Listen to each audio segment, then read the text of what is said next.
Elon Musk really bad at playing catch? Or is comparing rocket recoveries to a game of catch false equivalency? Find out more on today's Muskwatch! I just spit everywhere.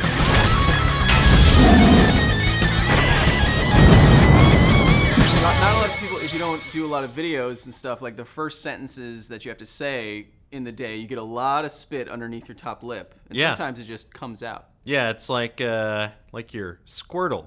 We haven't been shy about wanting some high-quality father-son bonding time with our future father, billionaire, entrepreneur, Elon Musk. Now, I'm still waiting for him to teach me how to shave. Please help. This is getting out of hand. I only got a little bit of it, and I want him to play a game of catch with me because I'm not very sporty, if you couldn't tell. Do you want him to, like, throw you back and forth between? Yes. Okay.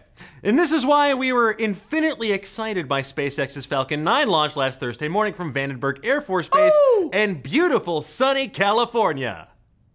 It's too hot. Sunny, miserable California. That's better. Elon Musk and SpaceX used the launch to attempt something new. Namely, they tried to catch the rocket's payload fairing, aka the nose cone, so it can be reused, saving money and making SpaceX launches even cheaper than they already are and just blasting the competition. I can't tell you how much money I've wasted on lost nose cones. This has been long on Elon's mind, as last year he said, imagine you had $6 million in cash in a pallet flying through the air, and it's going to smash into the ocean. Would you try to recover that? Yes! Yes, you would. Space is expensive. Just look at it. Just the fairing. $6 million. Oh. But that's why they're innovating, baby! And this is no small feat. He outlined his plan saying, quote, going to try to catch the giant fairing, nose cone, of Falcon 9 as it falls back from space at about 8 times the speed of sound, which is fast. That is too fast, I would say. Why don't we dial that down to like 6 times the speed of sound? Okay, buddy, unsafe at any speed. The Musk daddy continued, it has onboard thrusters and a guidance system to bring it through the atmosphere intact, then releases a parafoil and our ship named Mr. Stephen, this basically a giant catches it welded on, tries to catch it. Unfortunately, the fairing splashed down into the water hundreds of meters from where it was supposed to, but Musk seems optimistic, saying, quote, missed by a few hundred meters, but fairing landed intact in the water. You should be able to catch it with slightly bigger chutes to slow down descent, unquote. Well, if there's one thing that we know, it's that we're looking forward to that next attempt, and we are still waiting on that game of catch, which he'll probably never want to do based on how many times we imitated him so poorly in this story. But doesn't he sound like that in your head? Mm-hmm. South Africa. That's what South Africans sound like, don't you? Elon Musk and Tesla took the world by storm last year when they announced the Tesla Semi last year, a truck, an electric hauler variety, with 500 miles of range. Oh, is that one of them ding-dang electric haulers? Hey, I saved that take. I mean, it's not all positive. The Tesla semi-truck's single-seat cab will completely eliminate the horror movie genre trope of a trucker getting murdered by a hitchhiker or vice versa. Yeah, there's positives and negatives, you know, because it's an electric truck. Yeah, where are those truck murders gonna happen now? Also, detractors have doubted if an electric engine can handle hauling heavy loads long distances like that. But they're gonna find themselves eating some serious crow when they peep this new vid of the truck in action. Yeah, check it. YouTuber Richard Fielder spotted the truck in the wild and managed to snag a video of it accelerating, and it is sick!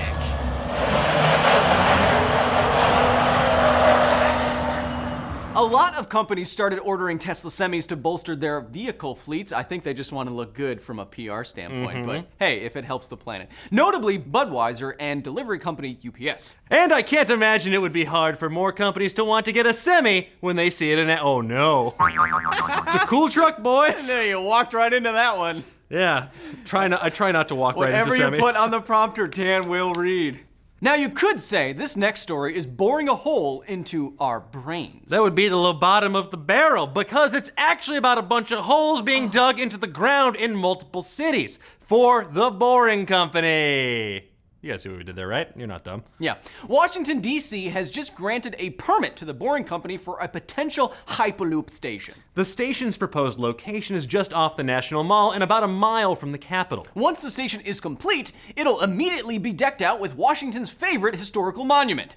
Pounds and pounds of crappy-looking scaffolding everywhere. Is that like a little too insidery? Do people know that like the National Cathedral and Washington Monument and the Capitol building have all been basically covered in scaffolding at one point in the last 5 years? Don't care. They should read a book. Yeah, Google it, idiots. And in Chicago, Daddy Elon has bid to build a high-speed transit system between downtown Chi-Town and O'Hare International Airport.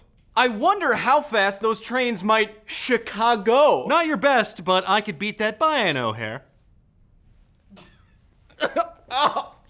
Ow! You did it. Okay, it's time for your must-see moment of the week. Must-see! Oh, my pun bone.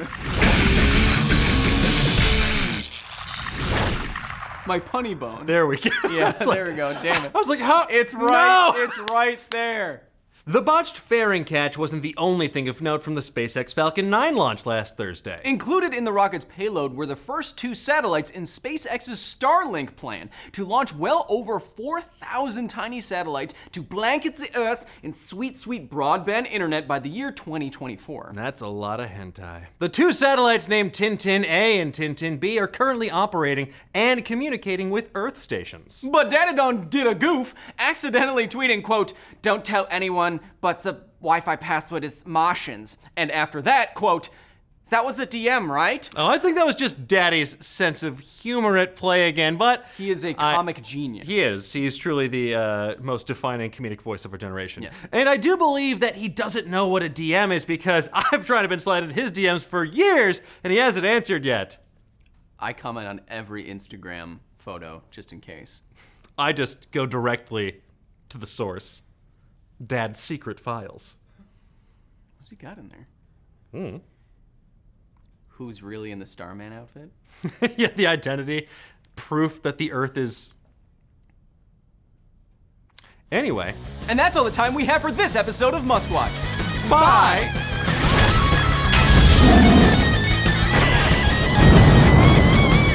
Thanks for watching this week's Muskwatch. Remember to like and comment below with what you think the Wi-Fi password actually is for StarLink. And after you sent your musky stories to Dan Casey and Sci-Fi and Nerdist with the hashtag Muskwatch, leave more comments after that. Muskwatch! We've been doing it so long, it's like a well-oiled machine. Well-oiled machine. Comment below.